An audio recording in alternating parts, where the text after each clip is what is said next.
mga bossing ko ang ating mga kahoy. Ito po mga bossing ko, ipapahiran pa ng langis yan. Kaya medyo lighten pa po yan kasi hindi pa siya napapahiran ng langis na maswerte. Ngayon po mga bossing, itong kahoy na ito, kailangan 4 mga bossing. Ilagay nyo sa bawat corner ng inyong tahanan. Tapos lagyan nyo ng 3 piso mga bossing. Ang bawat isa, 3 piso, bawat corner. Ito po yung mabisang panghatak ng swerte, lalo na sa usapin ng pera para hindi tayo malasin sa buhay. Kung ikaw ay negosyante, marami ka niraraket, mananaya, at gusto nyo po na hindi na maka-enter sa inyo kung ano man ang mga kamalasan na yan, ay mainam na meron kayong ganito mga bossing. Proven po ito na maswerte. Ito naman po mga bossing ko, isa rin sa mga pinaka-powerful na dapat meron din tayo. Nandito na lahat-lahat sa bracelet na ito mga bossing. Ito po ay simple pero ang dating naman nito ay tsunaming swerte. Ito po ay may citrine for money, metal bracelet, lalo-lalo na itong taon na ito. Hanggang sa papasok pa ang 2022 ay swerte pong ati pong metal. Para magkaroon tayo ng mabisang protection, hindi malasin sa buhay.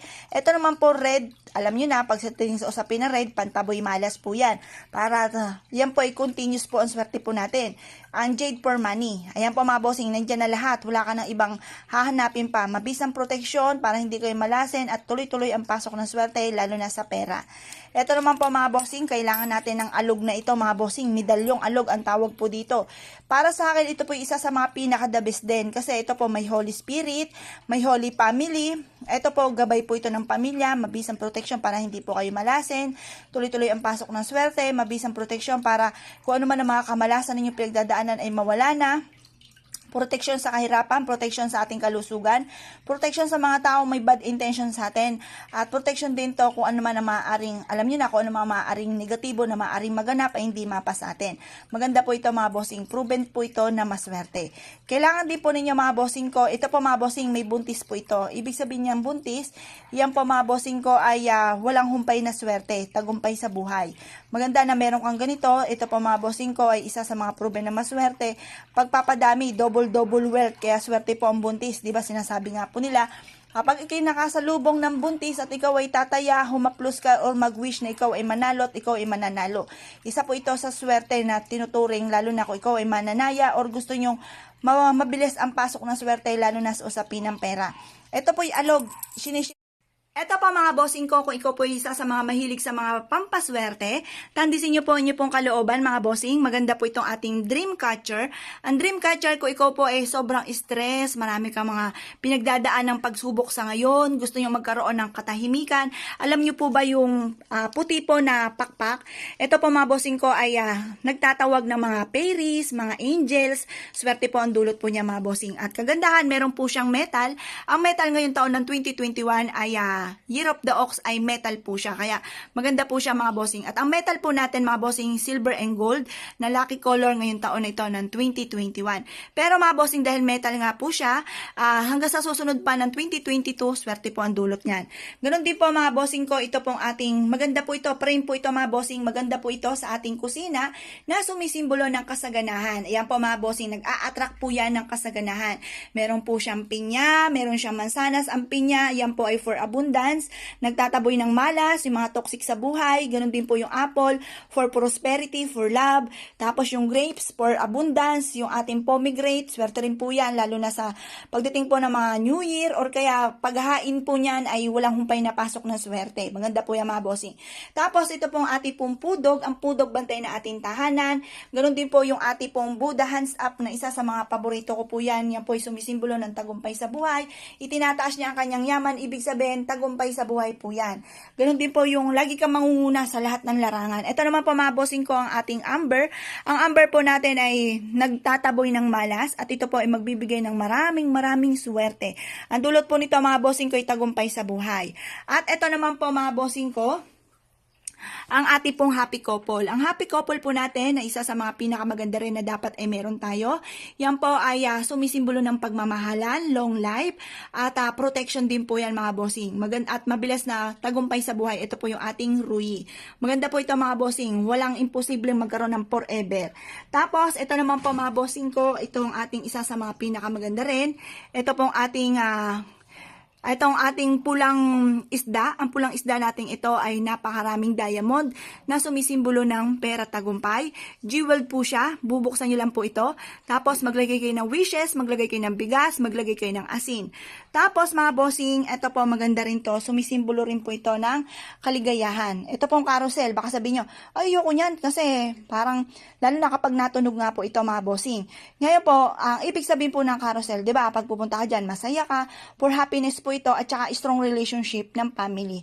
Ito po mga bossing, isa rin to sa mga natural stone. Maganda po ito. Ito po ay kontralugi sa negosyo. Mabilis na pasok ng swerte sa pera. Ito naman po mga bossing ko yung number 8 natin. Never ending luck po yan.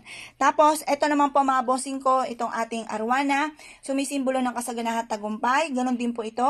Na pulang-pula, napakaganda, di ba mga bossing? Yan po, mabilis na pasok ng swerte sa pera.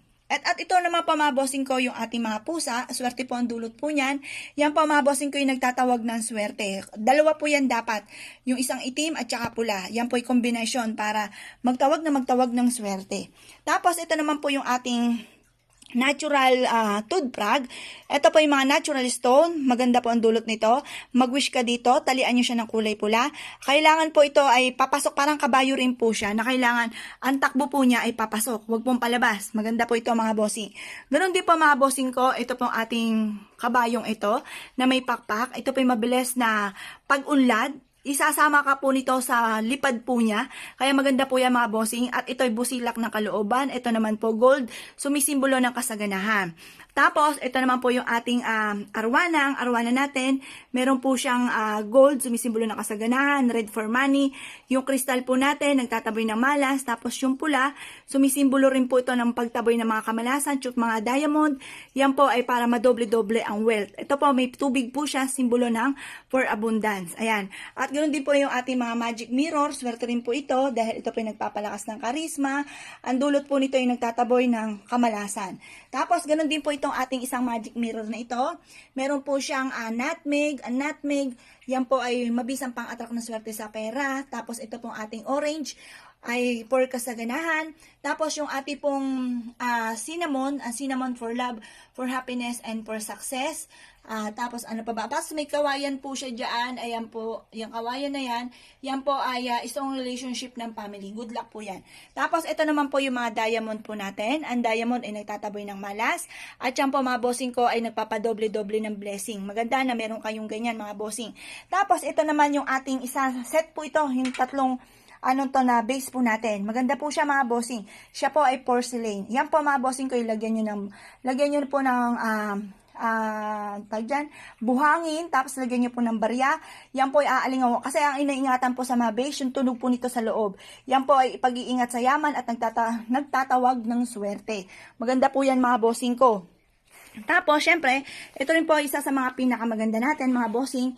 Meron po tayo dito na money tree na sumisimbolo ng kasaganahan, tapos gold po siya. Ito po ay, di ba, nakita niyo po ito, continuous po yan, bilog po yan, walang putol. Tapos, yung butas po nito, tagusan ang kamalasan. Tapos, ito naman po mga bossing ko, yung mga special na jar po natin. Ito, kung ikaw ay laging lapitin ka ng mga taong toxic sa buhay ninyo, gusto nyong layuan na kayo ng mga toxic, maganda po ito mga bossing. Ganun din po mga bossing ko, ito pong ating langis. Ang langis nating ito ay nag-a-attract ng swerte sa pera. At ito po ay nire-refill lamang kapag po ito ay naubos na yung langis po niya. Pero matagal po yan dahil madami po yan. Tapos lagyan nyo na ng malinis na langis, kahit anong klase na langis na malinis, ay pwede po yan. Tapos sprayan nyo ng perfume. Tapos ito naman po mga bossing ko, swerte po ito sa pera, swerte ito sa negosyo.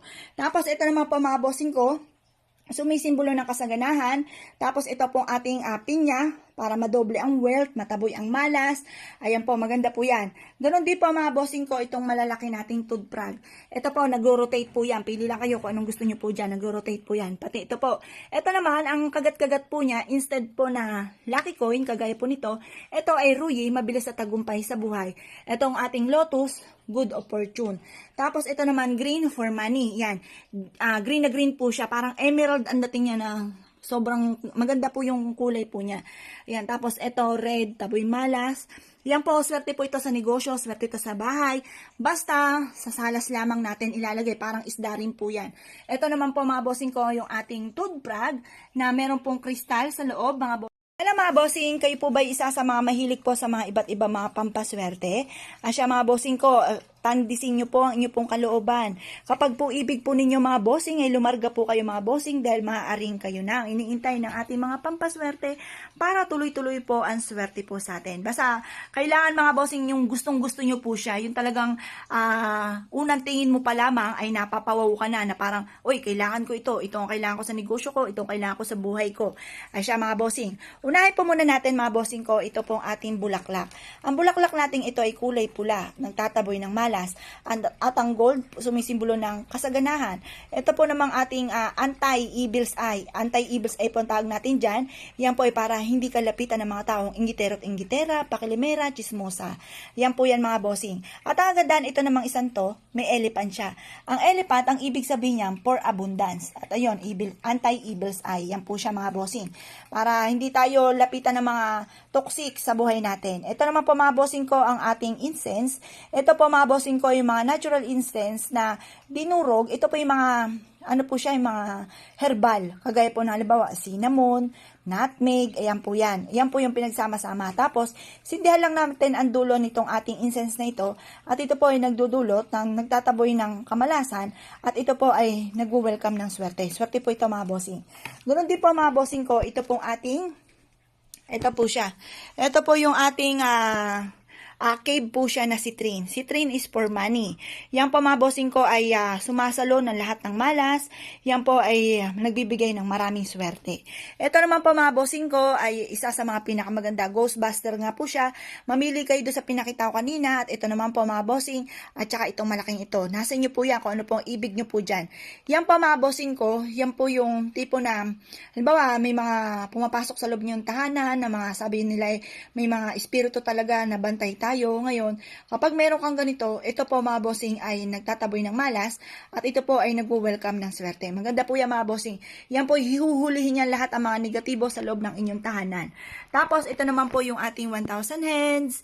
Tapos ito yung ating Buddha for sa mga mananaya. Tapos ito rin po 1,000 hands din po yan. Tapos, ayan po, Jambala, swerte yan sa negosyo. Tapos, itong blong ito, for kalusugan po yan, para kayo ay hindi maging sakiting, long life po yan mga bossing.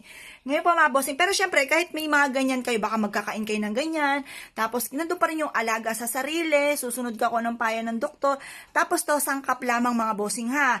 Baka sabihin nyo, bakit hindi humaba ang buhay natin, meron na tayo nito. Kumbaga, sangkap lamang yan, para kayo po ay magkaroon ng malakas na mga pangangatawan. Nasa atin pa rin po ang ating pag-iingat mga bossing ha. Tapos ito naman po mga bossing ko ang ating abacus. Ang abacus natin, yan po, halimbawa, problemado ka lagi sa pera. Nagtatawag po kasi ang abacus, Chinese calculator, dream come true po yan. Ngayon po mga bossing yan po yung nagtataboy ng mga negatibong enerhiya na ang dulot ay kamalasan, kahirapan sa pera. Kung mapapasin nyo, di ba, pulang-pula yung damit po niya. Yan po yung nagtataboy ng malas. Tapos yung abacus, padadami niya yung benta ninyo at saka para hindi kayo laging problemado tungkol sa usapin ng pera. Tapos ito naman, ito yung goddess na ito na nagtatawag ng swerte. Swerte po yan sa lalo-lalo sa mga tindahan. Para ganoon din po sa bahay po natin. Swerte rin naman po siya. Nagtatawag po siya ng maraming swerte. Tapos, ito naman po mga bossing ko, si Buddha for happiness, success, wealth, prosperity, and abundance. Maganda po yan. Abundance po yan.